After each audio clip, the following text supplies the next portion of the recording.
Okay. Para sa pumili ng pile 2, ano nga ba ang iniisip ng person mo towards you? At ikaw, ano kaya ang iniisip mo towards the relationship? Unahin natin yung person mo. Ang iniisip dito ng person mo, Knight of Pentacles, nag-iintay. Mahabang pag-iintay or nag-iintay talaga siya. I don't know kung sa'yo or sa isang sitwasyon. May iniintay, yun yung nakikita ko dito ngayon. Hinihintay niya na matapos lahat ng conflicts, lahat ng arguments, lahat ng hindi magandang pangyayari sa kapaligiran, nag-aabang lamang siya. And then after nun, gusto niyang bumalik sa'yo, gusto niya makipag-union sa'yo with the Two of Cups in upright position. So there was lovers, harmony, and possibly siya ang soulmate mo.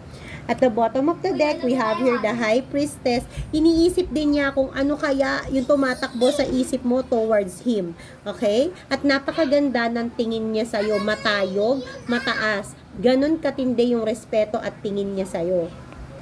Okay, para sa pumili ng pile number 2, ito naman yung nararamdaman mo daw towards the relationship. So, parehas kayo ng person mo na may pag-iintay na ginagawa dito.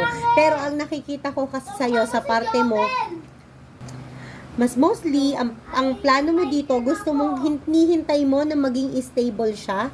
Hinihintay mo na mas maging okay yung finances. Yun yung nakikita ko dito. Nakikita ko din dito as of now ngayon, medyo natatagalan ka, naiinip ka na hanggang kailan ka ba mag-iintay.